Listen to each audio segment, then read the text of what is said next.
to the 11:11 show. This is Me It's Football on a special Monday edition because we have a lot of stuff to talk about. It was a jam-packed, I would say, weekend plus, starting on Thursday after our last show. So yeah, we have World Cup playoffs, obviously for the qualifying, 6 spots left. We had a lot of really intense international friendlies. So yeah, let's jump into it. Hunter, how are you today? Doing good. It's Monday. It's football. Saw you were playing some football over the weekend. That looked fun. It's the first time. So I grew up, obviously, I mentioned before, right? Being Mexican, it's really one sport, unless you're rich, which I wasn't. And it's soccer. And I always played goalie. And I think there was also like a psychological component to that because I just loved telling people what to do. I'm sure, you know exactly what I'm talking about. And then my favorite player back then was Jorge Campos, which for those of you who might remember, he was the Mexican goalie who wore the very neon, yellow, pink, very bright kits, and I think really changed the role of, I mean, probably even like streetwear, and I guess soccer in streetwear. Um, so yeah, he was my favorite player. He wore really awesome kits, and then sometimes with the club team that he played at, which was Pumas, which is my team. Sometimes he will switch and we'll play forward, and he wore number nine as a goalie, and I like to wear number nine as a goalie. So, anyways, long story short, Mrs. Sergito yesterday was like, "You keep talking about soccer." Obviously, been going to a lot of soccer events recently here in New York as we prepare for maybe it's football and all the things that we have lined up for the summer and the World Cup. And she's like, let's just go kick around. And we have a really cool field, like 10 blocks up the street. And we went and yeah, we're just kicking around. And then one of the goals opened up, and there was just a lot of kicks kicking in, a lot of kids kicking into the goal. There was nobody as a goalie, so it was just like, you guys want to kick around? And somebody had gloves. They gave me gloves, and I was there for like 45 minutes just stopping shots. And yeah, I woke up very, very, very sore, but it was great. It just reminded me how amazing the sport is. Also went to watch the USA and Belgium at a bar here in New York, and just the passion of everybody there is just so intense. I'm extremely excited, not only because of what we have planned and we're gonna do with Needed Football, but just because it's my favorite event in the 4 year cycle, obviously. So, anyways, how was your weekend? Did you? I mean, you have more soccer kits today now because you're such a hype beast than I do. So, how was yours? It was good. I haven't didn't buy a new soccer kit. I actually have the Jorge Campos, a picture of him up. I mean, such a sick get up. It's probably a little delayed for you, so you'll see in just a second. But just so people can see what you're talking about, it's the old retro throwback. So we need to get a picture of you recreated, doing that in New York City somewhere. I So actually have, so our good friend Bobby from formerly from the hundreds, now at Disney, they made a homage kit, and he sent me one. It's a little bit too big for me, so I don't wear it too often. The shorts, I love wearing them at the beach actually. The shirt's a little too big, but I will put it on for you and I'll wear it one day. awesome. No, yeah, I had a good weekend. Obviously, tons of good matches, which was awesome, and then just spent time with family and getting ready for all this stuff this week. So should be good. Nice, man. Nice. Well, let's get right into it. I think we're gonna start with the international friendlies, because we obviously have big qualifier playoffs finals tomorrow. So we'll do both a recap of those games from last week as well as what's coming up tomorrow in the second half of the show. And so yeah, let's kick it off.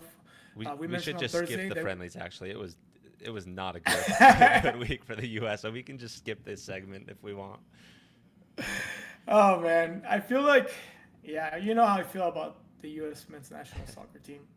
Again, disclaimer: if you're watching the show for the first time, I love this country and everything it's done for me, but I can't cheer for the U.S. in men's soccer, women's soccer all day long. But being Mexican growing up over there, we just have a natural rivalry, so it's hard for me actually not to cheer against them. We can start with that match. If you want to just get out of the way and rip off the band-aid, the USA faced Belgium in, I think it was in Atlanta. Yeah, it was at the Mercedes-Benz Dome Stadium. It was the first time. What is it? The US had not beaten an European national team since 2021. And unfortunately for you guys, that streak continues. It was a 5-2 Belgium win, which honestly, like I said, I went to Smithfield Hall with Mrs. Sergito and a couple of other friends, and the first half was pretty good. Yeah. It was the U.S. scored first. You guys looked pretty strong. It looked good. What happened in the second half? Great question. No, they just totally collapsed. It was just not good in the second half. Obviously, we lost 5-2. Luckily, this isn't the World Cup yet, but it's not a good preview for what's to come. So Yeah, obviously. So this international friendlies, this last one's going into the World Cup, are very important for teams. One, kind of like check where you are with your preparation, but two, determine the squads that you're gonna call up, right? Those squads, like those announcements, usually come in like late April, early May, and so you have players. Even though the matches don't count for anything other than the record, players are really trying to get not just called up, but become obviously part of the starting 11. For the U.S., like you have a situation with the goalies, for example, and yeah, I think letting 5 goals in, it's not going to be good for, I think it was Matt Turner. It's we have a lot of stats about the games that we like to share with the audience. This one's not going to be pretty, but this 4 goals in the second half is the most goals that the U.S. has let in the second half of a game in the last 15 years. And 15 years ago is when we used to destroy the U.S. in soccer. That's when really our luck started changing on the Mexican side. So that's just it's not a good trend.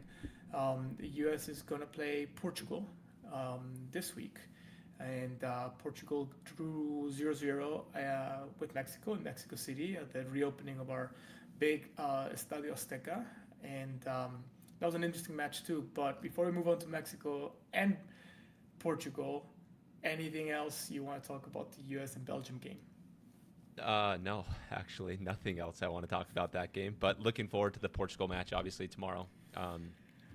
This will be it'll be a good judgment because Mexico drew with Portugal. So if we can beat Portugal, then maybe we're better than Mexico. We'll see.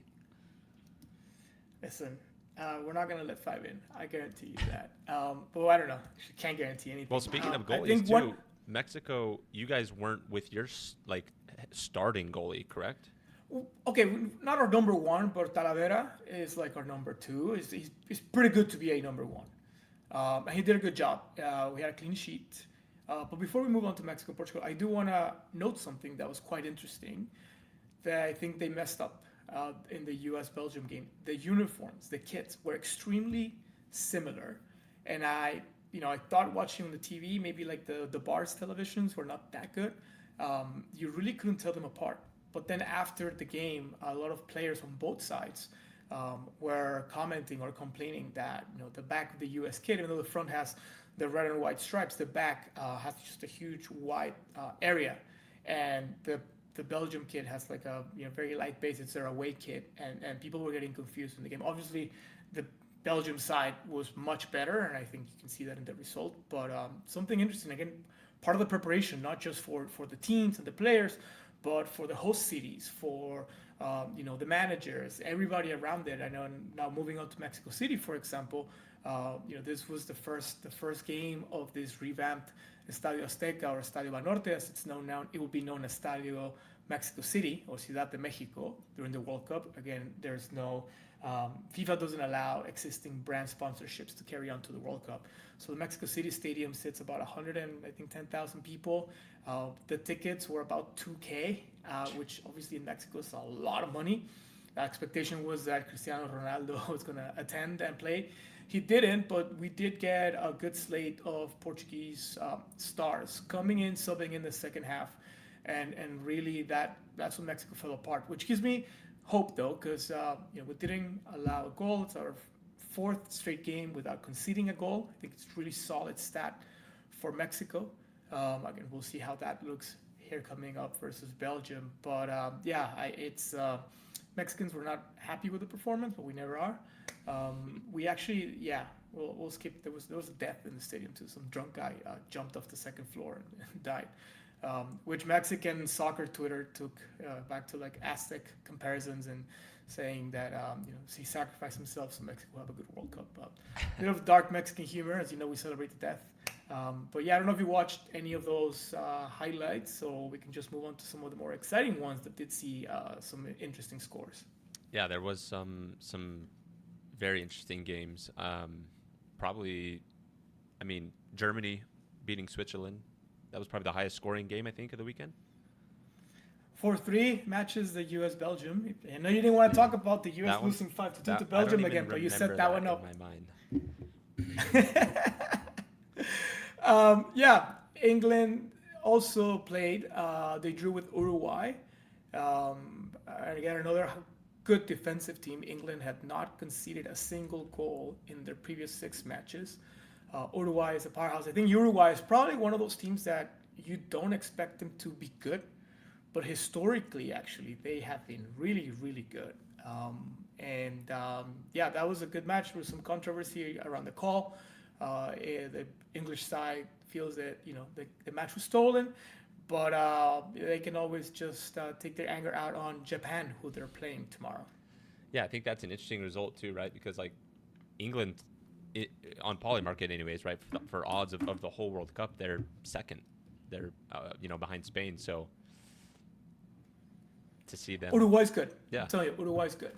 Let's Uruguay's see good. actually Uruguay. What's their? It'd be interesting to see what their odds are.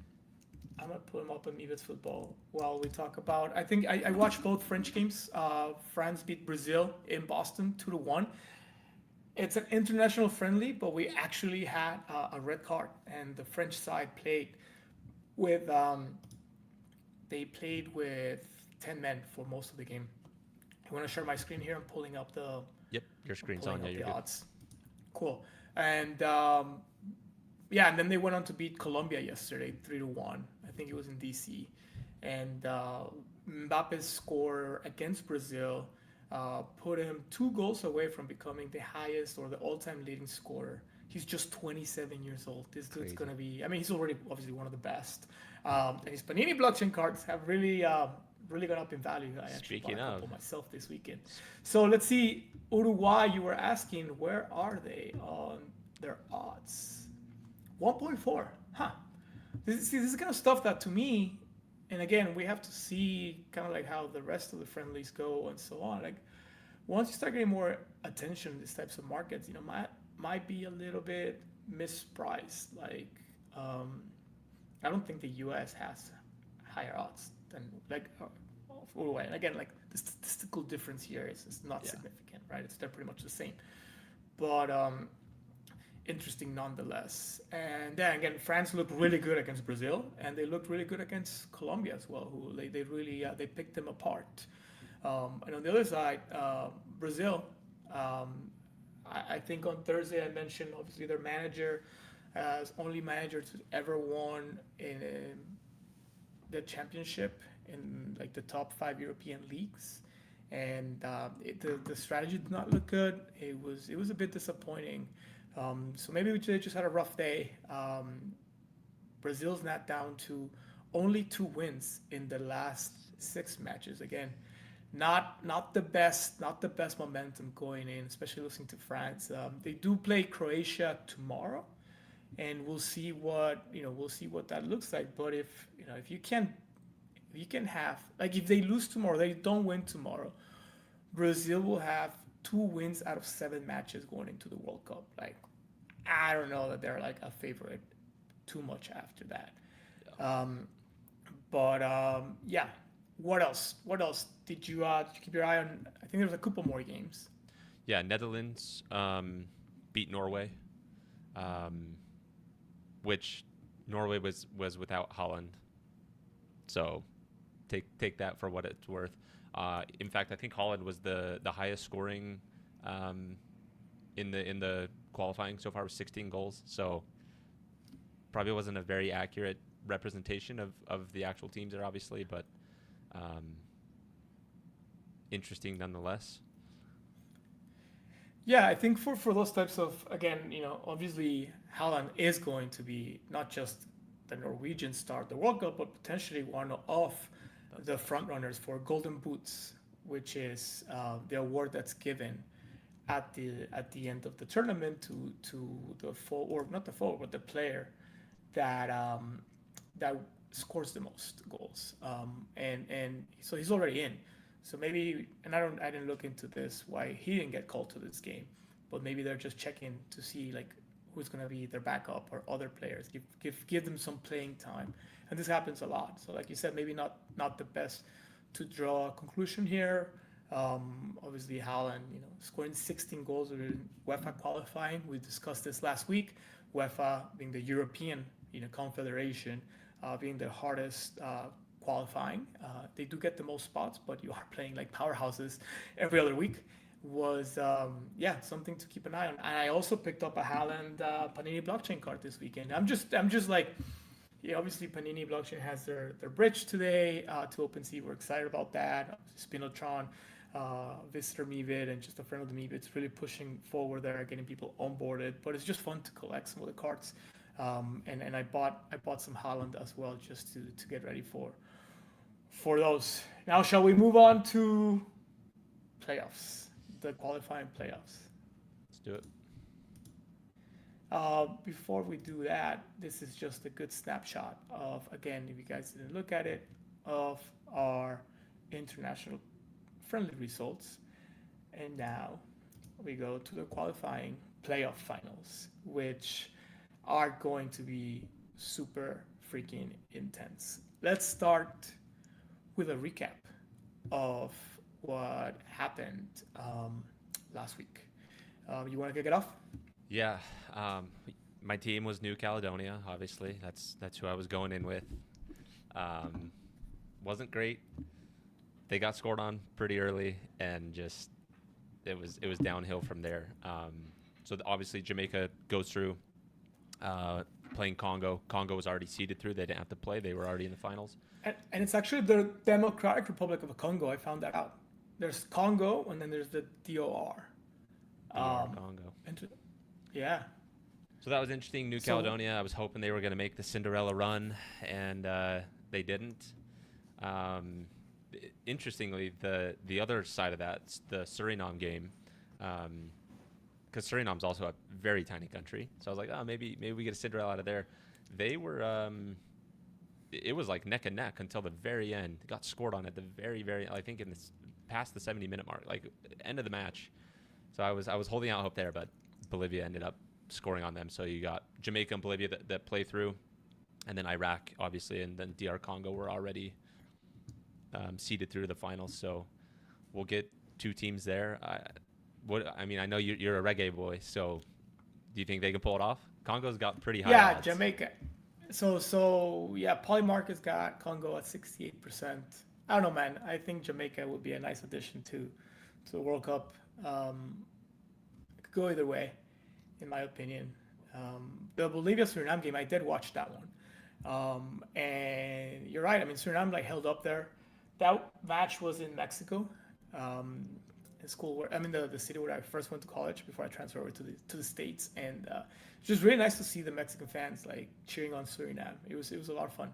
Obviously, we're Latinos, so we're cheering for Bolivia versus Iraq. I think that Polymarket has at a coin flip, with Iraq, slight edge, 54% odds of advancing to the World Cup. But yeah, that was a really, really good game for Suriname. I think they should be really, really proud of themselves. I wonder if anybody in Suriname owns NFTs.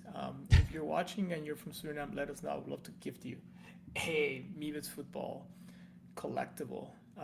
So yeah, that was the international playoff. Obviously, the action and the fun and the upsets were on the UEFA side, again, the European side. So why don't we just go first through the semifinal matches, one by one, and then we can discuss the setup into the finals. How does that sound? Yeah, sounds great. Do you want to start with the upset? The upset, I feel like there's a couple of upsets, right? Probably the biggest one is Kosovo, defeating Slovakia 4-3. I also watched that one. Because I'm watching a lot of soccer. Good thing they're all at the same time, so you can just go to a place that's showing them all and catch 6 games in one, in the time frame of one. So Kosovo, unexpected. They scored 4 times in the match. This is crazy considering they only scored 6 goals in the 6 qualifying matches prior to this one. So, their production was what they were averaging 1 goal per match, and they dropped 4, or I guess they put up 4 on this one. It was exciting towards the end, a couple of lead changes, if I remember correctly. And it's just fun seeing, a little nation having a chance to make it to the World Cup in this expanded field. The other upset, I would say, was Bosnia defeating Wales in PKs. It was, again, I watched it. Bosnia was down. Wales looked really good. They looked really in control. But as it happens sometimes in soccer, so Wales scored. Actually, they scored because Bosnia's keeper made a mistake, or it was an accident. He kind of like slipped. It was a shot from quite far, I would say. The keeper should have had that.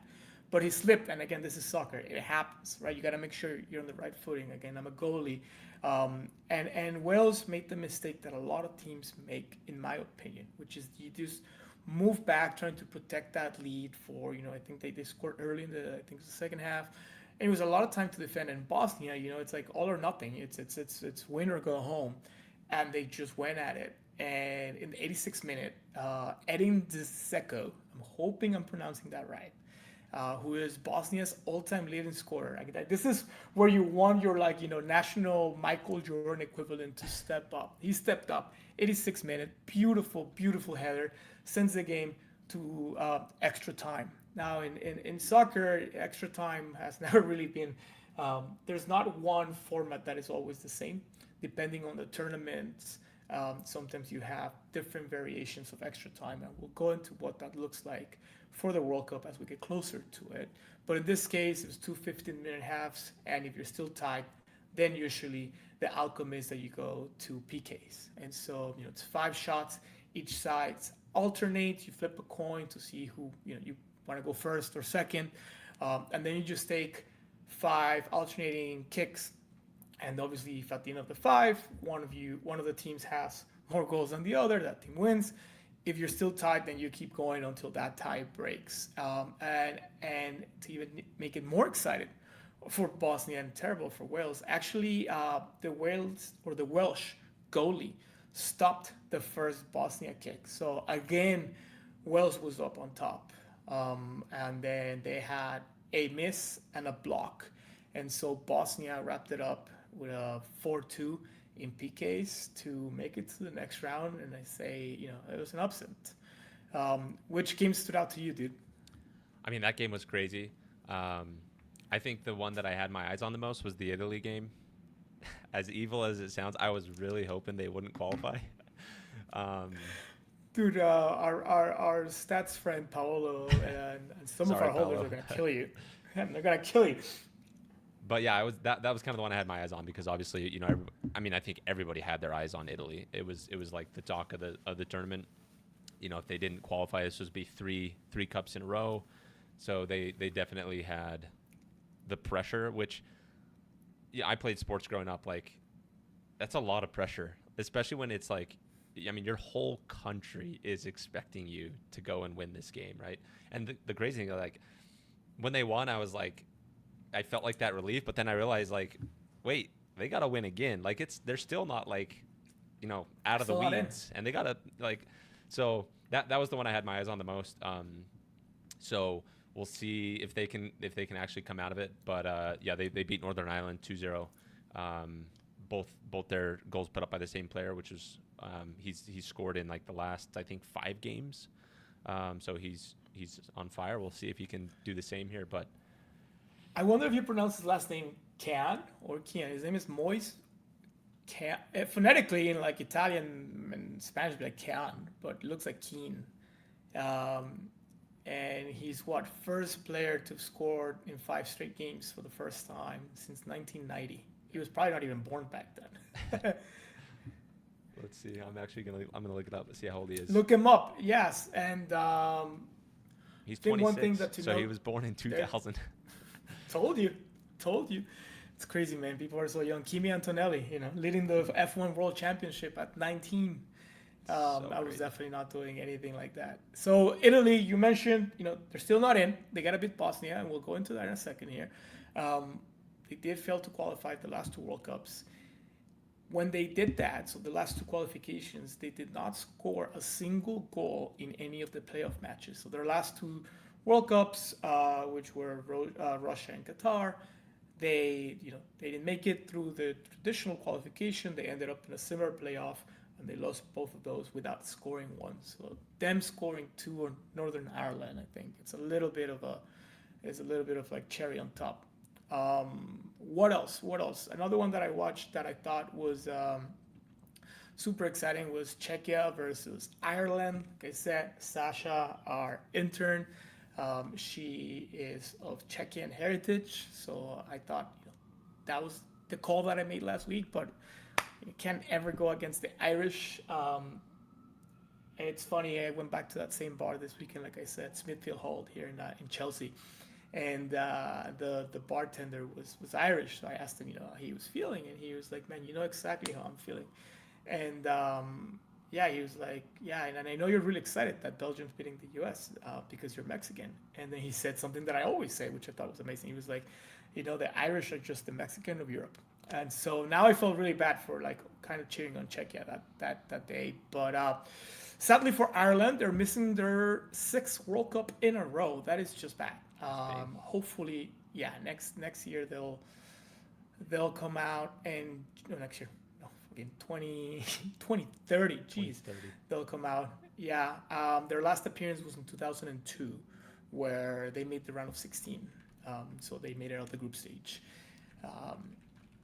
Yeah, so bad for Ireland. Feel bad. A lot of Guinness coming their way. Let's see what else. I know you like Lewandowski. How did Poland do? Yeah, Poland won. Lewandowski scored. I think it's his fifth straight game with a goal or assist for Poland.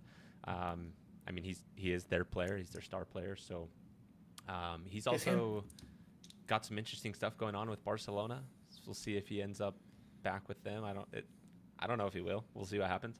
But yeah, Poland beats Albania. Sorry to spend. You got Kosovo at least. You still have hope. He got Kosovo. Spain got Kosovo. Yeah. So yeah, that was an interesting matchup. And then Poland's gotta they gotta beat Sweden. So yeah, just to kind of like wrap up the North Macedonia thing, I think that loss was emotional to you. But one statistic that does stand out, I think it's important to mention. And for people to keep in mind as we go into tomorrow, and then hopefully if they make it into the World Cup, is that their 4-0 win over North Macedonia, they're now averaging 2.9 goals per game in World Cup qualifying, which is the most amongst the remaining playoff teams. Yeah. So they're technically on that stat, they're the best team. But Czechia is going to be a tough rival. And then just real quick here, a couple of the other matches.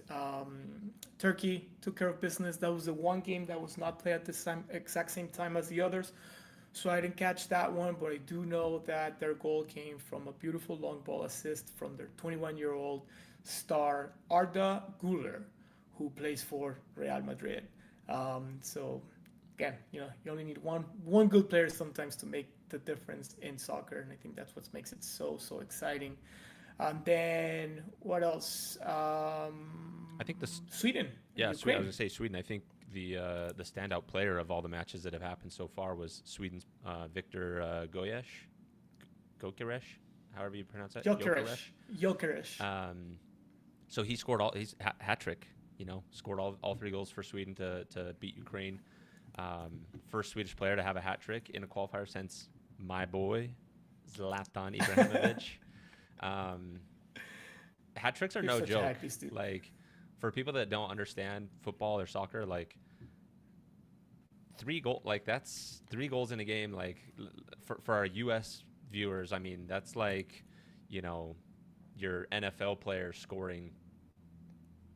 That's like a wide receiver catching like maybe 4 touchdowns for a single wide receiver. Like it's you don't see hat tricks very often, right? So for him to do that in their qualifier is awesome.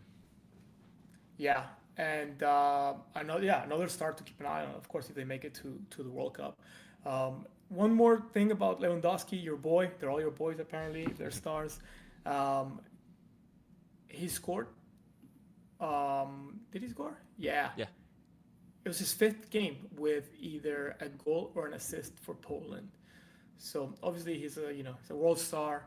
To me, it's just crazy how the high quality and the level of European soccer that you have these insane players literally battling for a playoff qualifier spot. Like that's just awesome. So don't miss the games, the playoff finals. So this is obviously win and you come to the US or Mexico or Canada for the 2026 World Cup. Lose and you go home and you get your next shot in 4 years. Some insane matches coming. Games are, if you're in Eastern Time, 2:45 p.m. If anybody wants to join me at Smithfield Hall, buy you a beer if you want to watch the games with me. Why don't we kick it off with that? Again, you have them here on your screen, and you have the Polymarket odds next to the favorite. We talked about Italy before. Italy versus Bosnia. What are you thinking here? I'm taking Bosnia. I'm going with my boy Diego's in the chat saying he needs Italy to be out, and Bosnia is the underdog, so I'm taking Bosnia there. Actually, you know what? I'm gonna write these down. I'm gonna write the odds down, and we're gonna see who picks better between me and you on Thursday. So I gotta go grab a pen. All right, go grab your pen. I will share this stat instead. So Bosnia, where do we have Bosnia? 22% odds here. So yeah, why don't you put your money where your mouth is and go grab some Bosnia shares on Polymarket. Yeah, this will be not only a massive upset, and it will be historic in that if Italy does not qualify, there will be the only former world champ to miss 3 World Cups in a row. Crazy that there's been a few more teams that have actually done that. But it will also be their Bosnia's second ever World Cup appearance. First one was in 2014, and yeah, I think it'll be a good story. I mean, you want Italy though. You definitely want Italy in the World Cup, but we're kind of getting used to not having them in there. So we'll see. Obviously, Italy here, as you can see on and these are Polymarket odds via Meebits Football. It's a website that we're developing. We'll be live for the World Cup. Italy with the heavy favorite, 78%. Next match, I'm gonna go back here. So you're taking Italy?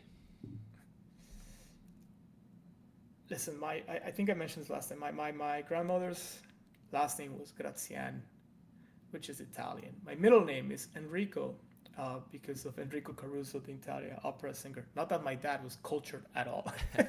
He just heard the name once and he thought it went with Sergio quite well. So it's in Mexico, other than like really rich people that do the whole, I'm Spanish or like whatever, like we don't do the heritage thing that people do here in the States, which I think it's awesome that you all do it.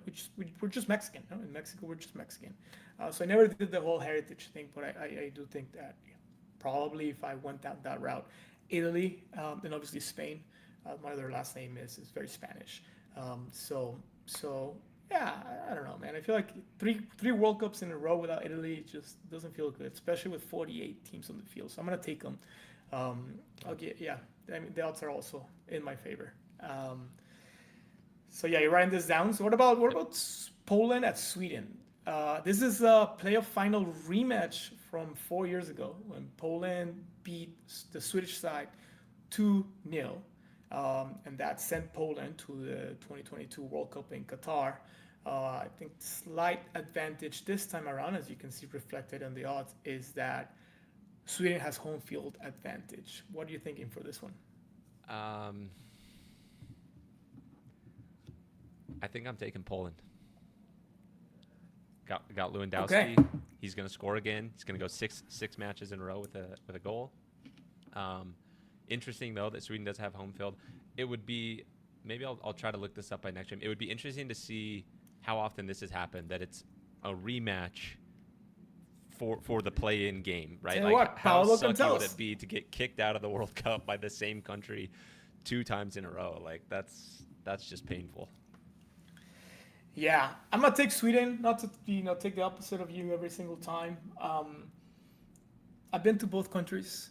Actually, more recently to Poland. I went to Katowice, which is where they have a video game stadium. It's my first time going to a big video game tournament. One of my best friends from college is a big Counter-Strike player, I think. Anyways, he ended up going up there and had a +1, so I came along. And I've been to Stockholm. I went to Stockholm, gosh, 15 years ago in February on a weekend last-minute trip because I found really cheap flights. And yeah, went for a long weekend. I had the time of my life. So Sweden, as much as Poland is cool and I like their culture and their people, there's a lot of Polish people here in New York, a lot of good friends that are Polish. Sweden is a special place in my heart, to be honest. And in soccer, home field advantage is huge, almost like in American football. I mean, you have 50, 60,000 people cheering for you. You don't have to travel. You obviously, it's playing in front of your home crowd, cheering you on a game like this. It makes a big difference. So I'm gonna take Sweden. Interesting. Yeah, I was gonna ask, like, I didn't obviously play football growing up, so with the home field advantage thing, like, for instance, in basketball, like, the home court, like, you're used to looking at your hoops and the distance between the wall behind. Like, is it that makes the advantage, or is it obviously the fans make an advantage? But it's a fence. Do you get used to, like, your pitch, your goals, your? I mean, of course, right? The goal. Obviously, the arenas in basketball are they make more of a different. Yeah, they're tighter, right? Like, in soccer, the place where you play does make a little bit of a difference. And I never played in any big stadiums, right? Mostly like high school style stadiums, not Texas football, high school style stadiums. Those are like insane. But it's the crowd. And I'll give you an example. It's going to sound really weird, but at UTSA, my last year of college, I had a student organization that I started. It's called the Investment Society. It was finance focused, still going strong, love them. And we entered the soccer intramurals tournament just for fun, to do something social. And my mom was living in San Antonio at the time because my sister and I were both moving to New York. She was going to continue school here in New York, and obviously I was coming to start work at Goldman. And my mom, she's a Mexican mom. She's just, loves us and is just very loud and loves to support and everything. And yeah, she would come to every single game. And then like my friends, my college friends and girlfriend at the time, and my sister and her friends, and like it became like a whole thing to come to our games. And we had 30 people cheering for us. And it's a small number of people in the greater scheme of things, but just knowing that they were there, they were cheering on us, they were supporting us, like it made you want to play even harder. And so yeah, we ended up winning that tournament. I was one of the highlights of my soccer career, stopping a PK in the semifinals to win that and go into the final and then scoring in the final. But yeah, I credit that effort to the fact that we had so many of our loved ones there. And I feel like at the national scale, right, when you're wearing your country's colors and you're representing them at the global stage, it does make a difference when you have tens of thousands, if not hundreds of thousands, in the case of like big stadiums like in Mexico, cheering on you. I think another big difference that I realized when I came to the States versus Mexico and then Europe, South America, and we talked about this a little bit last week, the cheers in soccer are much different. Like you have a big part of the stadium singing songs, but they're all like national songs, right? In American football, American basketball, right? It's like the same cheers pretty much, like go Spurs, go, when I would go watch the Spurs, or like defense. Not a lot of creativity, not a lot of like, you don't connect to a defense chant. But when you're, 80,000 people are singing Como no te voy a querer or Cielito lindo or one of the like the national songs that the countries have, like that's your people right there, man. Like that, the blood just like, turns on differently. So yeah, home field advantage, I think is more so because of the people and the cheering. And, again, people are singing for you. I think soccer like is so beautiful. And so now you have like this melody behind you. And then it's not just that, but the opponents, right, are now feeling like they're playing against 50,000, 70,000 people that are cheering against them. And every time they, you miss a pass, they're cheering on you. In Mexico, for example, they will do ole when Mexico does a pass that, gets to the other Mexican, like a completed pass. It's ole, ole, ole, like in bullfighting. And so, you're kind of like getting mocked. We have this tradition that's very, how will I say, FIFA doesn't like it. But when the opposing goalie is going to kick off, the whole stadium goes, and then when they kick it off, they yell out a word that used to be more derogatory than it's become. But it's like a bad word. It's like, but it's become more than that now. It's no longer such a bad word. Anyways, but as the opposing team, that they're calling you a name when you're kicking the ball out. So little things like that, they do get into your head. And so yeah, home field advantage is gigantic in soccer. Well, next match. I feel like I'm Was just that too taking much? the underdog. Did I share too much? I feel like I'm okay. I'm taking the underdog on everything here. What are you going? So are you going with Czechia? I'm going with Kosovo. Kosovo, Turkey. Oh, Turkey, Kosovo. Yes. You do Kosovo. like the underdogs. North Macedonia. Listen. The odds are tight. Turkey 67, again, the more established country, at least in soccer. They have stars. They had a team. They always have like club teams make it to quarterfinals or so of the Champions League. Kosovo, though, to your point, I mean, they are on a 8-game unbeaten streak at home, and so home field advantage again. They're not the favorites, but I'm gonna join you on this one. How about that? I'll pick Kosovo with you. It'll be great to see them win. I'm excited. But obviously Turkey is one of those kind of staples in soccer as well. Which leads me to the last one. The Danish visiting Czechia. Denmark looked very strong. I think they had the easiest or the lowest ranked opponent in the playoff semifinals. Obviously Czechia is a very different story, but they're Denmark, like we said earlier, they're a scoring machine, and they're now seeking their third World Cup qualification. It's their inverse Italy. Italy's, obviously not been to the last 2 World Cups. Denmark has, and but I'm gonna stick with our girl Sasha, and I'm gonna pick Czechia. Joining that little bit of the underdogs here. What do you think? I'm taking Denmark. I'm going with Denmark. Shout out to Token Juggler. He knows why I'm picking Denmark. So. Okay. Yeah, I think Denmark will pull it off.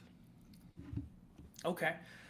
Nice. I know we already kind of talked about the finals for the Intercontinental, but we have some cool stats here that I would love to share with the audience. So, Bolivia versus Iraq. Iraq with a slight edge in the prediction markets.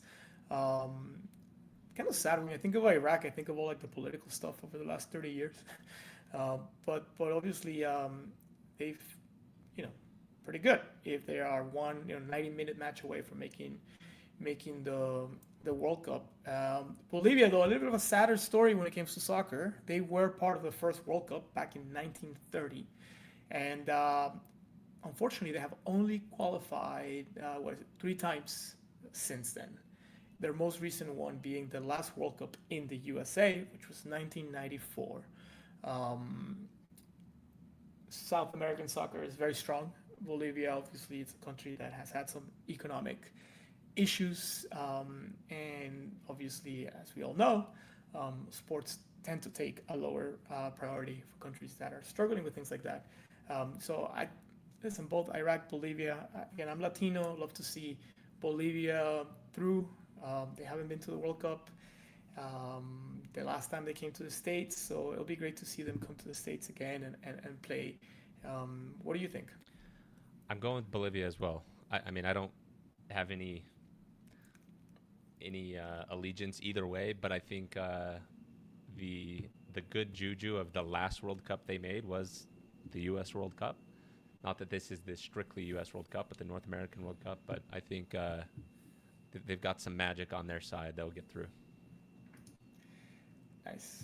And then we already discussed again Congo DR versus Jamaica. Obviously, Reggae Boys, let's go. I also want to have a good excuse to buy their uniform. I don't like to buy kits that I can't really wear. They have only allowed one goal in their last 5 matches. Congo is a heavy favorite, as we said. So, yeah, Reggae Boys will need to put up a wall. They need to build a wall in Mexico, which is where the game is. Look at that, talking about politics, to make their second ever World Cup. Did you say you're going for? I mean, you have to go for Congo. Yeah, I'm taking Congo. I'm taking my African country, Congo. So luckily, Ghana's already through. Don't have to sweat that. But yeah, I'm taking Congo here. Yeah, and the prediction market has been pretty stable with Congo. I guess the low was like 50 cents back at the beginning of the month. We're now stable around 70 cents. Whereas my boys, the Reggae Boys, 32%, and yeah, ticked down a little bit since they were in the lower 40s. So I would happily take him at 32 cents. And yeah, I mean, geez, a lot of games. Again, these are 2:45 p.m. tomorrow for the UEFA ones, and they are in the evening for the intercontinental ones. Intercontinental ones are being played in Mexico. We have some beautiful stadiums that we built, and yeah, it's gonna be a blast. Again, this is a really good opportunity, people, to just start enjoying, understanding soccer strategy. You definitely will watch the World Cup. I guarantee you, it will be on like in your face everywhere you go. I mean, the sponsors are the biggest companies in the world. Nike's doing events every week in LA, in New York. Adidas, Puma. I went to an AC Milan event at Saturday's Football, which is this amazing store here in Soho. Have something there for me a bit soon. It was a 1 hour line just to go in, hang out with Pato, which is one of the OG players and coaches of Inter Milan, and like the energy is just incredible. So, and then yeah, for those of you who like to wager, obviously there's a lot of opportunities to remain engaged and have fun. But yeah, we wanted to have this Monday show to prepare you all for tomorrow. A lot of really fun things coming up for me. It's football. Am I missing anything, Hunter? What have we not discussed? I don't think so. I mean, obviously, this is it. This is the last 6 games. These will be the last 6 teams to play through to the World Cup. So on Thursday, I think we can really start to break down, the groups and who these teams are going to be playing up against, and we'll pretty much know the first very large chunk of matches that will be played, obviously, until we get to knockout stages. But I mean, this is it. So very interesting to see what will come out of this. And then we do have PM Analytics in the chat, our analytics friends with their predictions. So I'm going to just read those off. We'll see if the analytics are as good as you and I. So they're picking Italy, Poland, Denmark, Bolivia, and Congo. So Okay.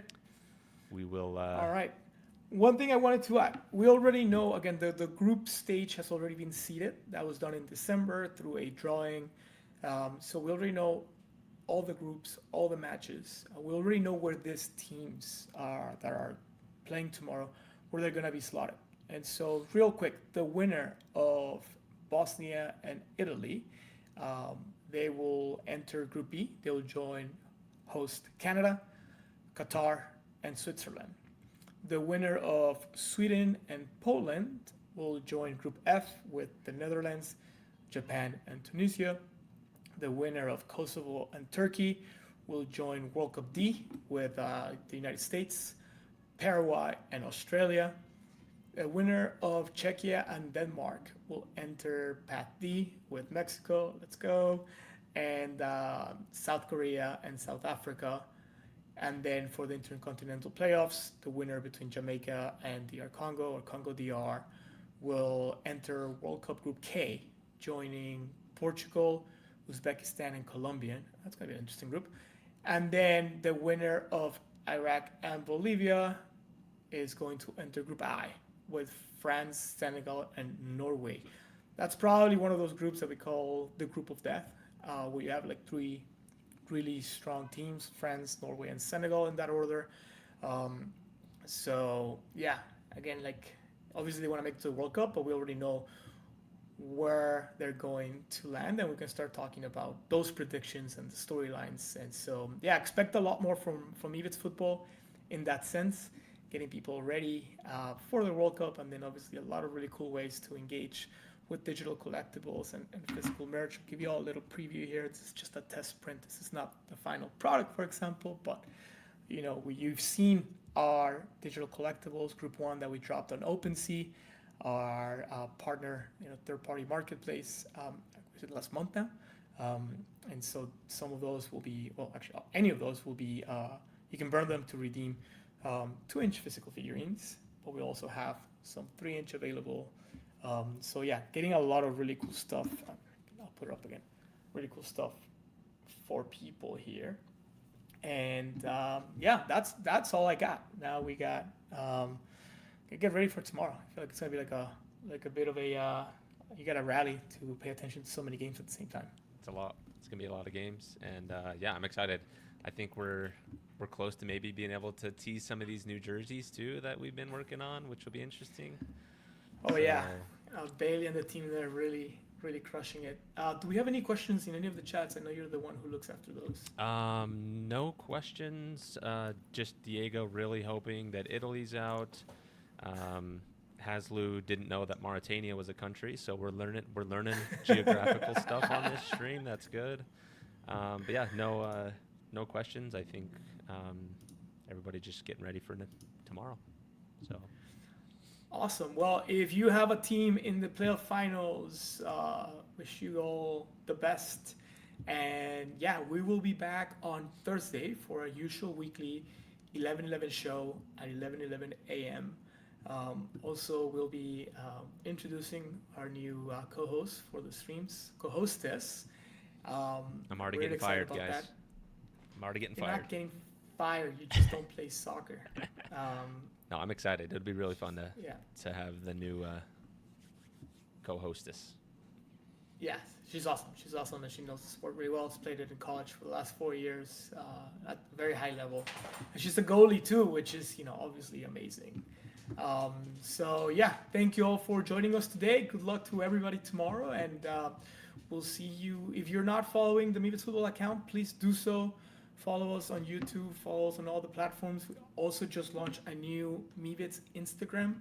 It's just at the Meebits, where we are going to be publishing more content from kind of like the lifestyle side. We're leaving the Web3 communities stuff firmly in the account that we had. We want to make sure we continue to develop that, and we don't want to dilute that with some of the more fun stuff that we're doing that is more content direct, let's call it that. So yeah, Chris, our new head of Vibes, and Haslu working together on those. So yeah, at the Meebits on Instagram and TikTok, and see you around Twitter, I guess. Sounds good. See you guys.